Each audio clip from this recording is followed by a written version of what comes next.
Bueno, badakigu zer diren trukatzaileak eta honetan trukatzaileen adibide batzuk aztertuko ditugu. Ea ba. Lehenengoa, gure lehenengo adibidea izango da adibide klasikoa.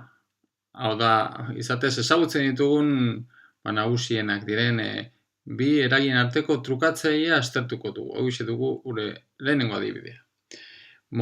Posizioa eta momentu eragileen arteko trukatzailea. Bueno, honetarako egin behar duguna da, zuzenean jarraitzen dugu zein den trukatzaileen definizioa.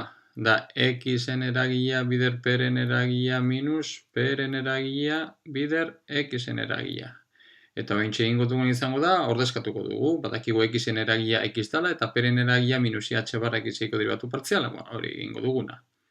X bider minus i h barra x-ekiko derivatu partziala minus i h barra x-ekiko derivatu partziala p-ren eragilea dana bider x.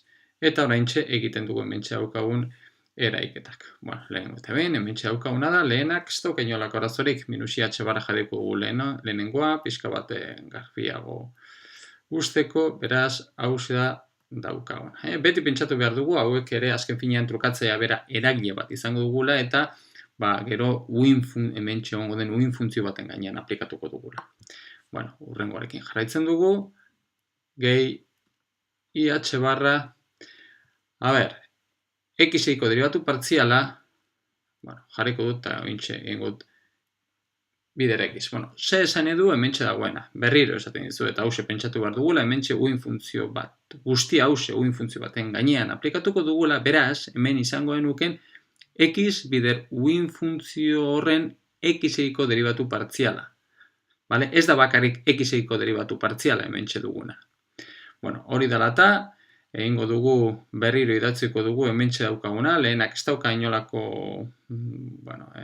arazorik, edo beste modu batean idazteko, hau da daukaguna, eta egingo dugu honen garapena. Gehi i h barra x, beraz, hemen izango dugu, berriro diotzuet uin funtzio baten gainean aplikatuko dugula, beraz, x bide uin funtzio horren x-eiko derivatu partziala izango dugu, beraz, lehenengo x-eiko derivatu partziala, eta hori da bat,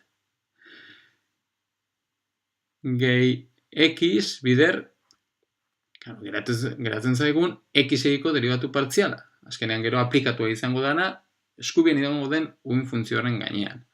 Bueno, beraz, hementxe daukaguna da minus i h barra x bider x-eiko derivatu partziala, gehi i h barra, gehi i h barra x, x-eiko derivatu partziala. Ikusten duzuenez, bi hauek bai simplifikatzen direla, baina hau ez. Hau da geratzen zaiguna. Hau da, ze esan edu honek, trukatzailea ez dala 0. Mekanika klasikoan gertatzen den bezala. X eta P, mekanika klasikoan trukakorrak dira, berdin zaigu ordena, baina kuantikan ez. X eta P-ren arteko trukatzailea IH barra dugu. Eta ezaugarri hause, azken finean bitxikerea baino ez du ematen, badauka bere ondorioa, izango du bere ondorioa fisikoak ere. Beraz, hau da ikasi behar dugun eta buruan eduki behar dugun trukatzaileen balio bat. X eta P-ren arteko trukatzailea IH barra dugu, eta aldrebez ez, P eta X-en artekoa minus IH barra izango dugu. Bueno, hause dugu gure lehenengo adibidea. Jarraitu dezagun, egin dezagun beste adibidetxo bat. Hau ere, interesgarria izango duguna, batez ere, trukatzaileekin pixka bat jolasteko. X eta T eragien arteko trukatzailea. Guzti hause dana gora eramango dugu pixka bat leku gehiago izateko. Eta, honetarako, berriro lehenengo egingo duguna izango da, jarraitu eta energia zinetikoaren trukatzailea da P karratu, energia zinetikoen eragilea da P karratu zati bi m-ren eragilea. Beraz, hementxe agertzen den basati bi m, beraz, koefiziente hori trukatzaileen kanpora atera dezakegu, hori da trukatzaileen propietate bat zuzenean aplikatuz, X eta P karratuaren eragilea. Bueno, orain zein dezakegu azken finean X eta P karratuaren arteko trukatzea aztertu behar dugu. Hori nola egin dezakegu? Bueno, bi era egon daitezke hori aztertzeko. Lehenengoa jarriko dugu. Lehenengo era. Zein izan daiteke? Lehenengo, aztertu zein den X-en eragilea eta jarri ordezkatu eta P karratuaren eragilea baita aztertu eta zuzenean ordezkatu. Eta hoxe da egingo duguna. Lehenengo X-en eragilea badakigu X dela eta P karratuen eragilea ere oso simplea dugu. Gora ezagun da P bider P azken finean, P bider P, P-ren eragia bider P-ren eragia, P-ren eragia dugu hau, bider P-ren eragia baita daukagu gauza bera, beraz, hau da, minus H barra karratu X-ekiko bigarren deribatu.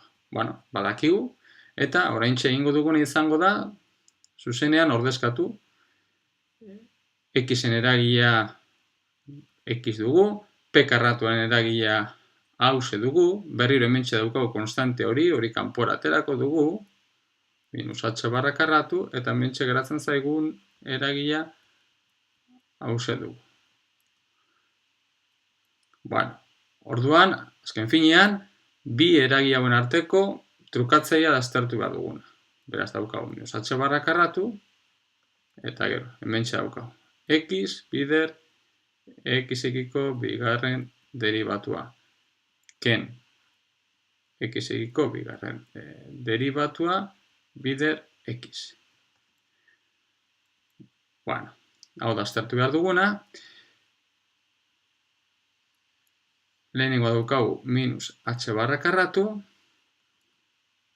X bider, honek ez dauka lehenengoak ez dauka inolako arazorik, baina bigarren honek badu, ze egin behar dugu berriro, aurrekoan esan genuen bezala, hau X hori beste egin funtzio baten gainean aplikatu dago, eta guzti horren X-iko bigarren deribatu aplikatu dugu. Beraz, lehenengo egingo dugu, lehenengo egingo dugu X-ekiko lehenengo deribatua, eta gero bigarrena, bai?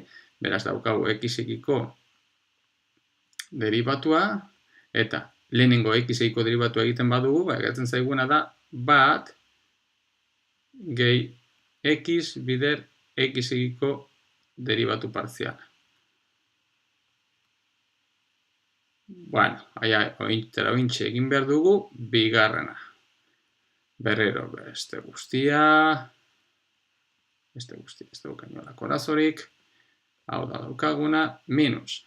Bueno, berriro, guzti hau pentsatu behar dugu, ez da bakarrik baten X-eko deribatua egin behar dugula, zero izango litzatekena, baizik eta bat bider egongo den uin funtzio horren gainek horren X-eko deribatua. Beraz, geratzen zaigun hemen da X-ekiko deribatua. Gero, jarraitzen dugu, hementxe daukaguna da, gero, lehenengo X-ekiko deribatua egingo dugu, beraz hori bat geratzen zaigu, beraz X-ekiko deribatua geratzen zaigu, minus X-ekiko deribatua, eta gero geratzen zaiguna da minus X, eta orain X-ekiko bigarren deribatua. Vale? Bueno. Guzti hau elkartzen badugu, zera ikusten dugu? Bueno, bi hauek simplifikatzen direla, baina hau ez, hementxe daukagu minus bi aldiz X-eko deribatua, beraz, hau da berdin, bi H barra karratu X-ekiko bigarren deribatua.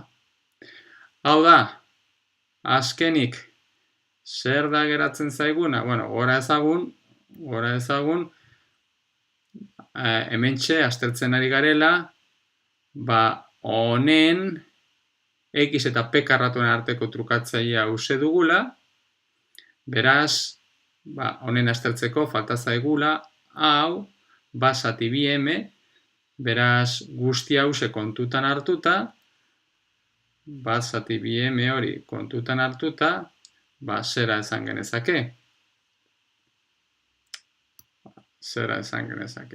X eta t-ren arteko trukatzailea dala bi h barra karratu zati bi m hori, geratzen zaigu h barra karratu zati m x-ekiko bigarren deribatua. Barkatu, x-ekiko bigarren deribatua. Hemen erratu naiz, geratzen zaiguna da x-ekiko lehenengo deribatua, beraz, m-ko biko horiek kendu behar ditugu, beraz, x-ekiko deribatua. Vale. Hau da, geratzen zaiguna. Hau da, daukagun erabat hori egiteko. Beste era zein da? Bueno, azter dezagun orain beste era. Beraz, orain txastertuko dugu beste era.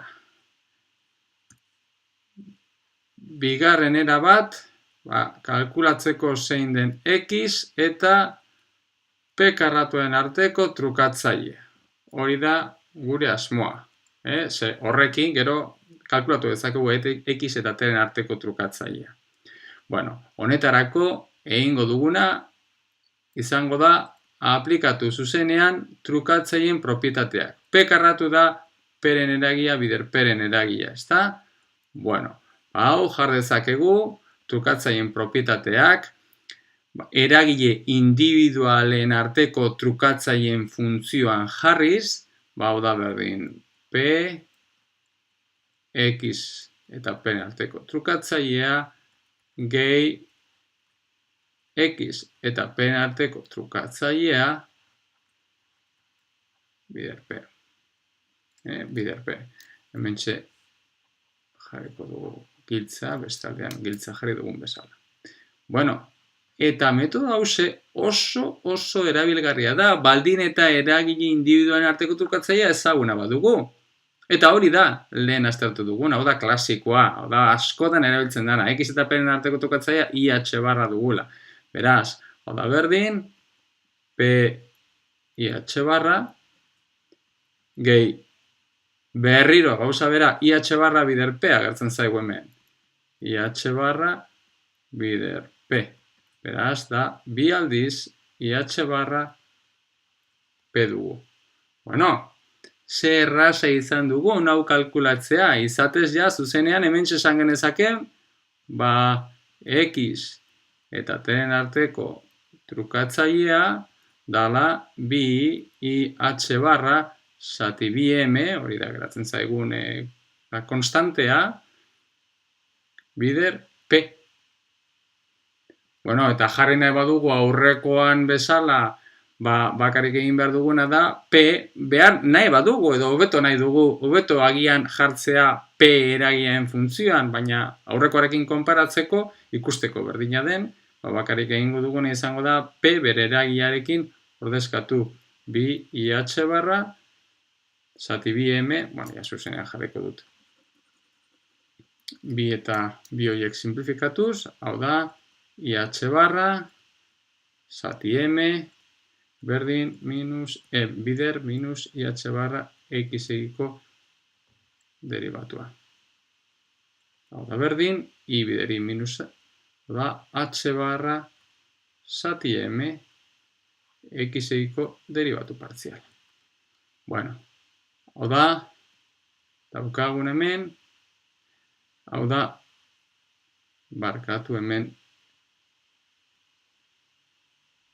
daukagu x karratu, ez da, ze x bider x karratua dugu, eta hau da bestean lortutako adierazpena ikusten zuenez, berdinak dira, baina hau askoz ere errazoa dugu, orduan, ondorioa, albada, aplikatu ditzagun, trukatzaileen propietateak ze horrek bidea pilo bat erraztuko duelako.